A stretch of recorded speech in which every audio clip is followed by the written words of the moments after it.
하나님의 말씀인 성경에는 한 사람을 지목해서 당신의 일꾼으로 부르시는 하나님의 모습, 그리고 하나님의 부르심에 대한 인간의 반응을 묘사하는 많은 구절들이 등장합니다. 특별히 하나님께서 모세를 부르실 때 모세의 반응을 우리 성도님들 잘 기억하고 계실 것입니다. 내가 누구이기에 바로에게 갈 수 있겠습니까? 라고 묻는 것이 모세의 첫 번째 반응이었습니다. 그는 이스라엘에게 가서 그럼 나를 보낸 그 하나님을 누구라고 설명해야 됩니까? 라고 묻습니다. 그리고 자신은 말 잘 못하는 사람이라고 사람을 잘못 보셨다고 항변하듯 하소연하는 것이 모세의 반응이었고, 하나님께서 노하여 말씀하신 후에야 자신의 뜻을 꺾고 하나님께 순종한 것이 모세의 모습이었습니다. 하나님께서 저를 목회자로 부르실지도 모른다는 것을 깨달은 후에 제 안에 첫 번째로 들었던 의문과 고민 역시 왜 나 같은 사람일까라는 것이었습니다. 왜냐하면 저는 사실도 지금 그런 성향이 있긴 하지만 당시에는 지금보다도 훨씬 더 내성적이고 또 남들 앞에서 이야기하는 것을 두려워하고 또 부끄러워했던 그런 사람이었기 때문입니다.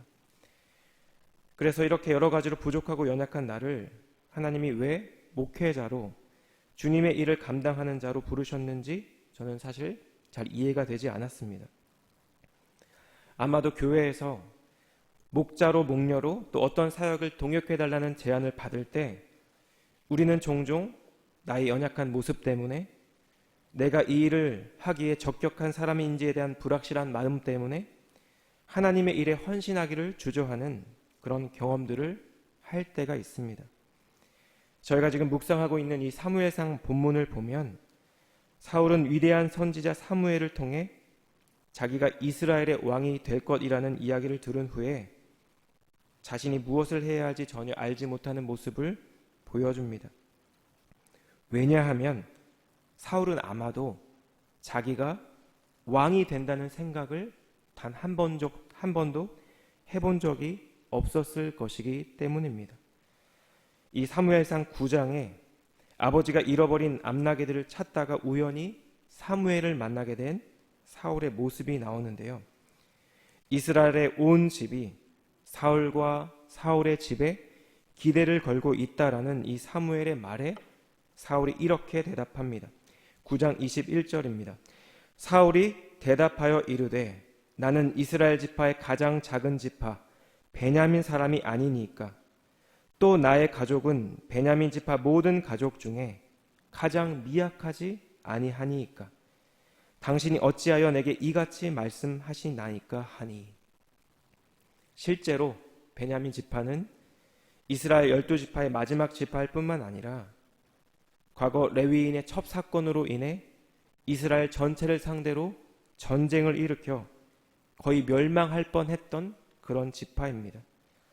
사울은 그의 출신 지파, 그의 가족 배경으로 인해 이처럼 하나님의 부르심 앞에서 크게 당황하고 번민했던 사람이었던 것입니다.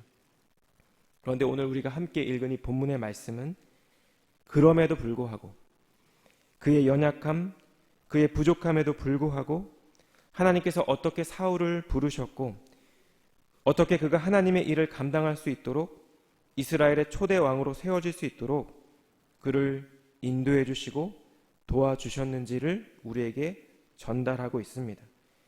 그리고 동일하게 본문의 말씀은 때로 사명 앞에서 혹은 어떤 사역의 부르심 앞에서 우리가 어떻게 하나님의 도우심을 구하고 하나님의 인도하심 가운데 그분이 내게 주신 그 사명을 감당하고 부르심의 자리에 설 수 있는지를 우리에게 전달하고 있는 것입니다. 이 아침 우리가 함께 이 본문의 말씀을 살펴볼 때 당신의 사람들을 부르시고 그 부르신 사람들 가운데 일하시고 역사하시는 하나님의 두 가지의 모습을 함께 살펴보기를 원합니다. 이 말씀들을 통해 주님께서 부르신 자리에서 이 주님의 일을 힘있고 또 기쁨으로 감당하는 우리 사랑하는 성도님들의 삶이 되기를 우리 주님 이름으로 축복합니다. 첫 번째로 본문이 전달하는 교훈은 이것입니다. 하나님은 당신의 일꾼들을 부르시고 세심하게 그 길을 인도해 주시는 분이라는 것입니다. 본문 1절인데요. 이에 사무엘이 기름병을 가져다가 사울의 머리에 붓고 입맞추며 이르되 여호와께서 내게 기름을 부으사 그의 기업의 지도자로 삼지 아니하셨느냐. 구약시대에 기름을 붓는다는 것은 특별히 선지자에 의해 행해지는 이 기름 부음은 어떤 인물을 지도자적 직위에 취임시킨다라는 그런 신학적인 의미를 담고 있는 행위입니다. 그러므로 이 기름 부음은 여호와 하나님과 사울 사이에 특별한 관계가 형성됐음을 나타내고 여호와께서 사울을 택했다는 것을 분명히 나타내는 그런 행위가 되는 것입니다. 그런데 이 기름 부음의 의식 후에 사무엘은 이제 사울이 앞으로 겪게 될 일들을 예언하는데요. 그 내용이 본문 2절에서 6절까지의 제법 긴 말씀입니다. 말씀을 요약하면 사울이 이제 사무엘을 떠나 아버지에게로 가는 길에 두 사람을 만나게 될 것이고 그들을 통해 아들을 걱정하는 아버지의 소식을 듣게 될 것이라는 말씀이었습니다. 뿐만 아니라 거기서 더 가면 다볼 상수리 나무에 이르게 되는데 그때 그곳에서 하나님께 예배하러 베델로 올라가는 세 사람, 염소 새끼 셋을 이끄는 사람, 떡 세 덩이를 가진 사람, 그리고 포도주 한 가죽 부대를 가진 사람, 이렇게 세 사람을 만나게 될 것이다 라는 예언이었습니다. 사무엘의 예언은 여기서 끝나지 않습니다.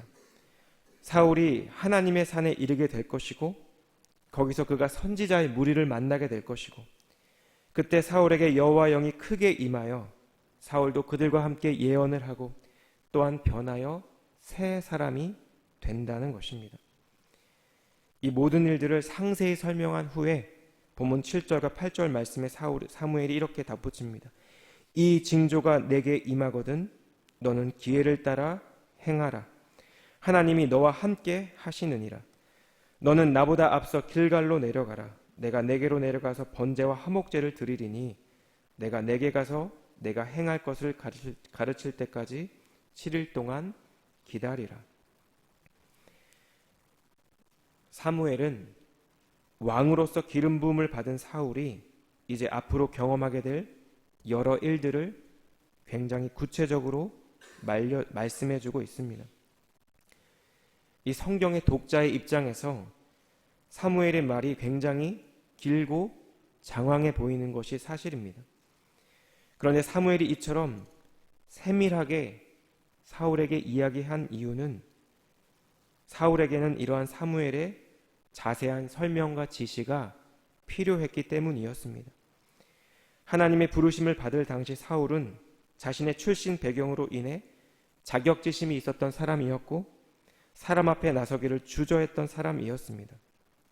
중요한 것은 사울이 어떤 사람이었냐 보다 사울의 연약함, 부족함에도 불구하고 하나님은 사울을 택하셨고 사울에게 기름을 부으셨으며 그를 왕으로 세우는 이 모든 과정 가운데 세심하게 인도해 주셨다라는 것입니다. 저는 종종 제가 예전에 엔지니어로 일했던 그 기간들을 조금 후회했던 시간들이 있었습니다. 정말 젊은 나이에 목회를 하시는 분들을 보면 더욱더 그런 생각이 들 때가 있었습니다. 조금 더 빨리 헌신할 걸, 더 빨리 주님께 순종할 걸, 그런 생각을 한동안 했었고 지금도 여전히 때때로 그런 생각을 할 때가 있습니다. 그런데 가만히 제가 사회생활을 하고 또 직장생활을 했던 그 시간들을 돌이켜보면 저는 그 시간들을 통해 하나님의 부르심 앞에서 제가 주저했던 진짜 이유에 대해 깊이 고민하는 시간을 가졌다는 것을 깨닫게 되었습니다. 하나님께서는 내 안에 있었던 저의 연약함, 나의 부족함을 마주하는 시간을 통해 내 능력과 의지로가 아니라 하나님만을 의지할 때 걸어갈 수 있는 길이 목회자의 길이라는 분명한 사실을 저에게 깨닫게 해주셨다라는 것입니다. 하나님만을 의지한다고 하면서도 결국 내 능력, 나의 관계, 나의 소유를 의지했던 저의 믿음을 발견하게 하셨고, 이러한 시간들을 통해 이전보다는 그래도 조금 더 바른 믿음으로, 조금은 더 순전한 믿음으로 목회자의 길을 걷도록 세심하게 인도해 주셨습니다. 하나님의 부르심 앞에서 우리가 우리의 자신의 연약함을 마주할 때, 내 부족함을 인식할 때 우리는 종종 아직 때가 아니라고 이야기합니다. 그 일을 감당하기 어렵게 하는 여러 상황과 환경으로 인해 우리는 번민하고 고민하다가 결국 그 하나님의 부르심을 외면해 버리는 일들을 종종 경험하게 되는 것 같습니다. 그렇게 우리를 부르시는 이 하나님의 부르심 앞에서 우리가 해야 하는 것은 연약하고 부족한 내가 아니라, 상황과 환경이 아니라 하나님을 바라보는 것입니다.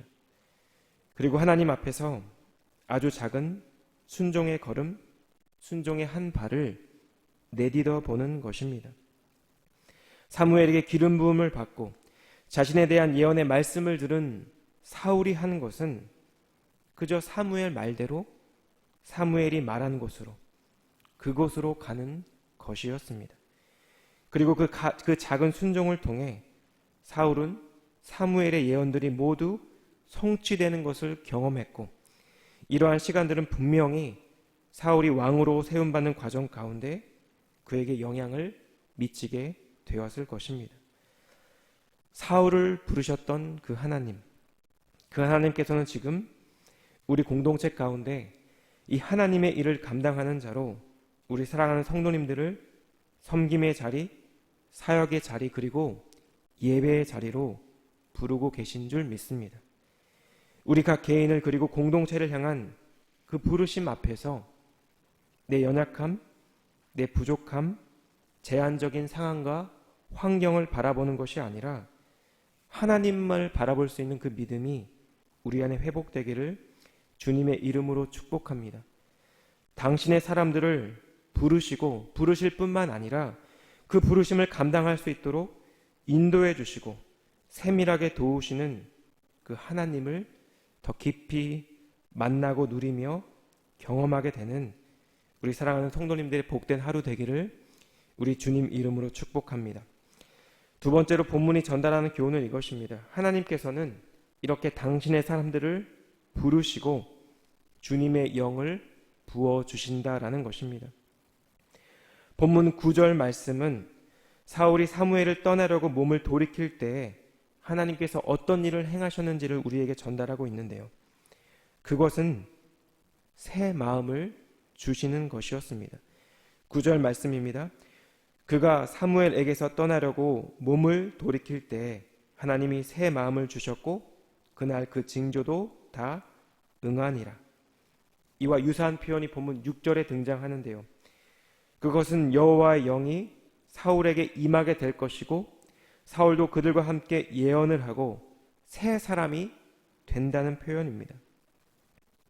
여러분, 이렇게 사울이 새 사람이 되는 것, 새 마음을 갖게 된다는 것은 원어적으로 보면 다른 사람이 된다는 것을 의미한다고 합니다. 하나님의 영이 임할 때 우리의 마음은 새로운 마음이 되고 우리는 다른 사람이 된다는 것입니다. 전혀 새로운 사람이 된다는 것입니다. 에스겔 11장 19절과 20절 말씀은 이렇게 주님이 주시는 새로운 마음의 결과가 무엇인지를 우리에게 알려주고 있는데요. 내가 그들에게 한 마음을 주고 그 속에 새 영을 주며 그 몸에서 돌 같은 마음을 제거하고 살처럼 부드러운 마음을 주어 내 율례를 따르며 내 규례를 지켜 행하게 하리니 그들은 내 백성이 되고 나는 그들의 하나님이 되리라. 그것은 바로 하나님의 규례를 지켜 행하도록 돕는 마음이라는 것입니다. 주님께 순종함으로 하나님의 백성으로 이 땅을 살아갈 수 있도록 도와준다라는 것입니다. 자신의 부족함과 연약함에도 불구하고 주님 주신 사명을 감당해내게 한다는 것입니다. 여호와의 영이 삼손에게 크게 임했을 때 삼손은 블레셋을 물리쳤습니다. 다윗은 기름 부음 받은 후에 여호와 영에 크게 감동되었고 이후 골리앗을 죽이고 블레셋과의 전투에서 승리를 하였습니다. 사울 역시 하나님의 영에 감동된 후에 이후 펼쳐지게 될 블레셋과의 전투에서 크게 승리하였습니다. 예수님의 부활을 경험한 제자들이 주님의 부활을 증거하기 시작한 계기가 된 것은 예수님 말씀대로 예루살렘을 떠나지 아니하고 함께 모여 기도하는 가운데 주님께서 약속하신 성령을 받고 난 이후였습니다. 그리고 그 후로 제자들은 자신들이 본 대로, 자신들이 경험한 대로 십자가에서 죽으시고 부활하신 예수님을, 그리고 그분의 가르침을 생명을 다해 전하게 되었습니다. 주님은 저희 모두를 하나님 백성, 하나님의 자녀로 불러주셨습니다. 그런데 우리가 기억해야 되는 것은 이 하나님의 부르심 안에는 하나님의 사명뿐만 아니라 그 사명을 감당할 수 있도록 우리를 도우시고 우리를 인도하시는 성령의 임재도 함께 포함되어 있다라는 사실입니다. 사도 바울은 고린도전서 12장 3절에서 성령으로 아니하고는 누구든지 예수를 주시라고 할 수 없다고 분명히 선언했습니다. 그렇게 예수님을 주로 고백한 저와 성도님들은, 그리고 우리 안에는 주님께서 허락하신 성령이 거하고 계시며 우리는 성령이 거하시는 성전으로 이 땅을 살아가고 있다라는 것입니다. 그렇게 우리 안에 계시는 성령께서 근심하지 않도록 성령으로 충만하며 주님 맡겨주신 귀한 일들, 한 영혼을 돌보고 담대히 복음을 전하며 주님의 몸된 교회를 든든히 세워나가는 귀한 사명이 주님께서 우리 모두에게 주신 주님의 부르심이 될 것입니다.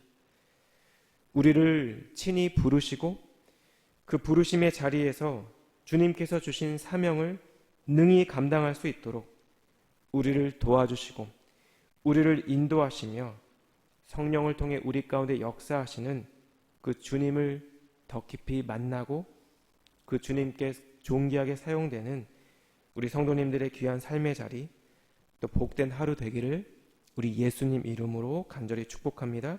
기도하겠습니다. 하나님, 저희 모두를 예수 그리스도의 십자가 보혈의 은혜로 우리의 죄로부터 구원하여 주시고 주님의 자녀로 살아가는 은혜 허락해 주심을 감사드립니다. 하나님께서 허락해 주신 우리 삶의 자리에서 주님의 나라를 위해 선하시고 온전하신 주님의 뜻을 위해 저희를 부르시는 그 주님의 부르심 앞에서 나의 연약함이나 나의 부족함이나 제한적인 상황과 환경을 보는 것이 아니라 주님을 바라보는 믿음과 겸손함이 우리 안에 회복되기를 원합니다. 우리를 부르시고 그 부르심에 합당한 믿음과 능력을 부어주시며 성령 안에서 그 모든 일들을 능히 감당하는 저희 모두의 삶이 되게 하여 주시옵소서. 하나님, 저에게 허락된 오늘 하루의 삶이 한 영혼에게 복음을 전하고 주님의 사랑을 전하며 부르심 받은 자의 삶을 살아가는 복된 하루 되게 하여 주시옵소서. 그렇게 행하실 주님께 감사드리며 이 모든 말씀 예수님의 존귀하신 이름으로 기도드렸습니다. 아멘.